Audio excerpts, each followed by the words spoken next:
అదే గతంలో ఇక్కడ ఉండేది.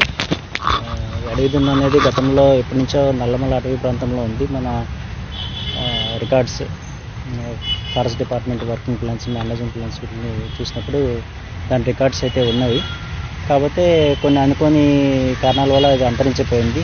అంటే మన అగ్రికల్చర్, హ్యాబిటేట్ డిస్ట్రక్షన్ ఇలాంటి వాటి వల్ల, అలాగే కొంత హంటింగ్ వరకు కూడా ఉండొచ్చు, అందువల్ల అవి అంతరించిపోయినాయి. గత 30-40 సంవత్సరాల్లో మేము కూడా ఎప్పుడు కూడా చూసిన దాఖలాలు అయితే లేవు.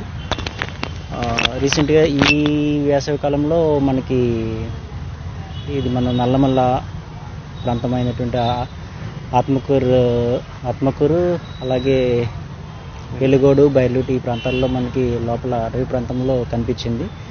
సో కనిపించిన తర్వాత ప్రత్యేకంగా దాని మీద పూర్తిగా దాని యొక్క మూమెంట్ ఎట్లా ఉంటుంది ఇదంతా కూడా పర్యవేక్షణ అనేది చేస్తున్నాము. మన ఫ్రంట్ లైన్ స్టాఫ్ వీళ్ళందరి ద్వారా కెమెరా ట్రాపింగ్ అంటే కంటిన్యూస్ పెట్రోలింగ్ వీళ్ళందరి ద్వారా దాన్ని మానిటరింగ్ అయితే చేస్తున్నాము.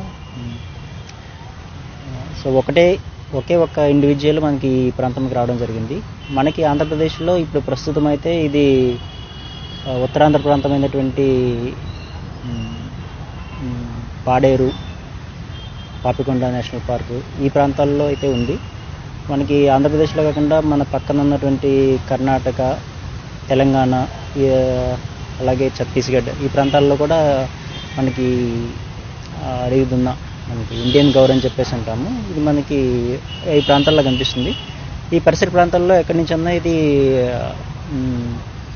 కొంత దారి తప్పిపోయి మన వైపులా సంచరిస్తూ రావడం జరిగింది. అలాగే మనకి ఏంటంటే that is one good indication. ఏంటంటే ఈ విధంగా కొత్త గతంలో ఉన్నటువంటివి మళ్ళీ ఈ ప్రాంతానికి రావడం అనేది అది ఏదైనా కావచ్చు. ఇది మనకి మెగా హెర్బివోర్ కింద మనం చెప్పుకోవడం జరుగుతుంది. అంటే మనకి ఇక్కడ ప్రస్తుతం అడవిలో ఉన్నటువంటివన్నీ కూడా హెర్బివోర్స్, శాకాహార జంతువులను చూసినట్లయితే కనుక అవన్నీ కూడా చుక్కల దుప్పులు, లేకపోతే సాంబారు, చౌసింగ ఇవన్నీ కూడా చిన్న సైజులో ఉంటాయి. ఈ అడవి దున్న అనేది ఇంచుమించు 1 టన్ను పైనే ఉంటుంది మనకి బరువు. అది మెగా హెర్బివోర్ అని చెప్పేసి దీన్ని అంటాము. అలాగే మెగా హెర్బివోర్ జాతుల్లో ఇంకా మనకి ఖడ్గమృగం, ఏనుగులు ఇలాంటివన్నీ కూడా మెగా హెర్బివోర్స్. ఇక్కడ దీని పరిస్థితి చూసినట్లయితే కనుక ఇండియన్ గౌర్ అనే దీనికి పుష్కలైనటువంటి ఆహారం అనేది ఇక్కడ ఉంది. అంటే దానికి కావాల్సినటువంటి గ్రాస్, గడ్డి జాతులు కానీ అలాగే చెట్ల జాతులు కానీ వీటిలన్నింటి యొక్క ష్రబ్స్ ఇవన్నీ కూడా దానికి పుష్కలమైన ఆహారం ఉంది. కాబట్టి అది వచ్చి ఇక్కడ అనువైన ప్రాంతంగా అనుకుని మనకి అది ఎస్టాబ్లిష్ అవ్వడం జరిగింది ఇక్కడ ప్రస్తుతానికి. సో అలాగే మనము దీనికి ముందుగానే యాక్చువల్గా మనకి ఈ రికార్డులన్నీ పరిశీలించి మనము ఎన్ఎస్టీ యాజమాన్యము ఇక్కడికి కొన్ని అడవి దున్నలని రీఇంట్రడ్యూస్ చేయడానికి ప్రపోజల్ అనేది గవర్నమెంట్కి పంపించడం జరిగింది.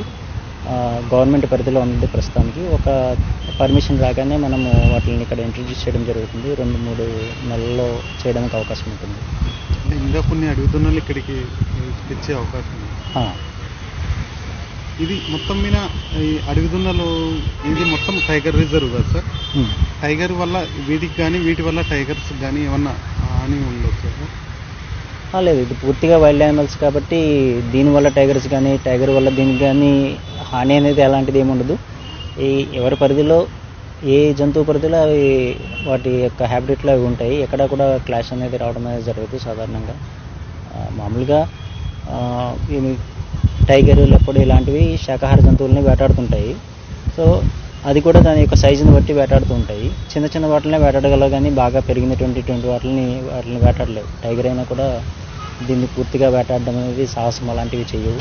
దానివల్ల అటువంటి ప్రాబ్లం అయితే లేదు. అలాగే హైట్ వెయిట్ మనకి వెయిట్ ఆల్రెడీ మీకు చెప్పాను కదా, ఇది వెయిట్ 1 టన్ 1000 kgs అబవ్ ఉంటుంది. 1000 kgs 1 టన్ ఈక్వల్ ఆ విధంగా ఉంటుంది. అలాగే మనకి హైట్ చూసినట్లయితే కనుక 7 feet 6 to 7 feet మధ్యలో ఉంటుంది హైట్. ఇప్పుడు ఆత్మకూరు అటవీ డివిజన్లో 2 ప్రాంతాల్లో కనపడింది కదా సార్? 2 ప్రాంతాల్లో ఒకటే కనపడింది సార్? వేరే ఒకటే యానిమల్ రావడం జరిగింది. అది వేరే ప్రాంతం నుంచి రావడం, వేరే స్టేట్ నుంచి, తెలంగాణ నుంచి కానీ లేకపోతే మనకి కర్ణాటక వైపు నుంచి కానీ ఎక్కడి నుంచి వచ్చింది అనేది మనకి ఇంకా పూర్తిగా ఎస్టాబ్లిష్ కాలేదు మనకి. అంటే ఇప్పుడు నల్లమల్ల అడవి ప్రాంతం బాగా అనువైన ప్రాంతంగా ఎన్నుకొని వస్తున్న అది సహజసిద్ధంగా వచ్చి అక్కడ స్థిరపడింది ప్రస్తుతానికి. సో అనువైన వాతావరణంగా ఉంది. దానికి కావాల్సినటువంటి ఆహారము అంటే గడ్డి లభిస్తుంది, అలాగే ఇతర చెట్ల ఆకులను కూడా తింటుంది కాబట్టి అది ఉంది. అలాగే వాటర్, ఇంకా సఫిషియెంట్ వాటర్ కూడా అందుబాటులో ఉంటుంది లోపల. సో అవన్నీ చూసుకుని అంటే మనకి బయట ప్రాంతంలో ఇది సంచరించలేదు, అంత ప్రొటెక్షన్ ఉంటుంది. అడవిలో అంటే దీనికి సంరక్షణ ఉంటుంది కాబట్టి అది ఒక అడవిలోంచి బయటకు వచ్చినా కూడా బయట ఉండలేదు, ఇంకొక అడవిలోకి రావాలి. అలాగా ఒక ప్రాంతం నుంచి బయటకు వచ్చిన తర్వాత ఈ ప్రాంతంలో ఇక్కడ నల్లమల అటవీ ప్రాంతంలో లోపలికి వచ్చిన తర్వాత అది సెక్యూర్డ్గా ఫీల్ అయ్యి ప్రస్తుతానికి ఇక్కడ ఉండడం జరుగుతుంది. మళ్ళీ ఎన్ని అడవి దున్నలు మీరు ఇక్కడికి ఎస్టాబ్లిష్ చేసుకోవచ్చు? సో ఎన్ని అనేది ఇంకా నిర్ధారణ కాలేదు.